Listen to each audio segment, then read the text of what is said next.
सटाणा तालुक्यातील खतमाने येथील नाभिक कन्येला व तिच्या परिवाराला न्याय मिळावा या आशयाच्या मागणीसाठी आज धुळे शहर नाभिक दुकानदार संघातर्फे धुळे जिल्हाधिकारी कार्यालयास बाहेर घोषणा देत निदर्शने करण्यात आली।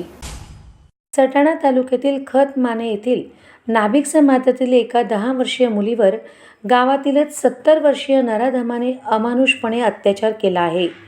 ही घटना समाज मनाला काळिंबा फासणारी असल्याने सदर नराधमावर तात्काळ कठोरातील कठोर कारवाई करून त्यास फाशी द्यावी या मागणीसाठी नाभिक समाज बांधव रस्त्यावर उतरले आहेत। त्याचाच भाग म्हणून आज धुळे शहरात देखील धुळे शहर नाभिक दुकानदार संघातर्फे नराधमाला फाशी व नाभिक कन्याला आणि तिच्या परिवाराला न्याय मिळावा या आशयाच्या मागणीसाठी जिल्हा प्रशासनास निवेदन देऊन कार्यालयाबाहेर घोषणाबाजी करत निदर्शने करण्यात आली।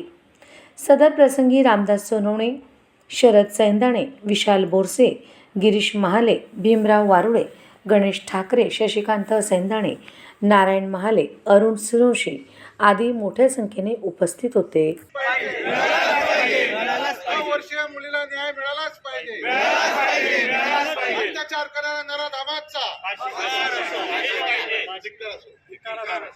वर्षीय मुलीवर अत्याचार करणाऱ्या नराधमाचा नराधमाला फाशी नाभिक समाजाला न्याय मिळालाच पाहिजे। नाभिक कन्येवर झालेल्या अत्याचाराचा जाहीर निषेध।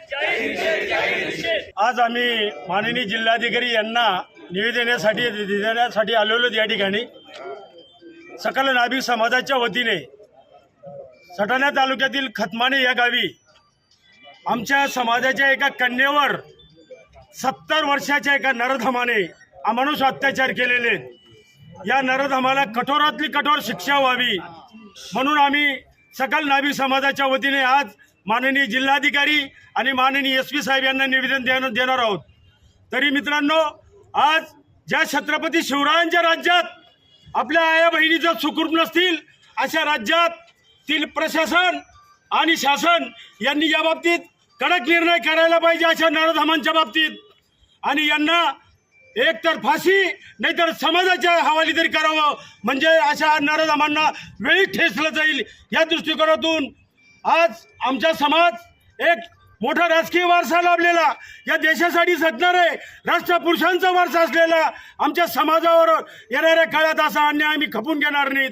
आणि या खतमाने गावातील घटनेचा आम्ही तमाम धुळे जिल्ह्याच्या वतीने नाभिक समाजाच्या वतीने जाहीर निषेध करतो आणि या नराधमाला त्वरित फाशी शिक्षा व्हावी हीच आमची मागणी आहे।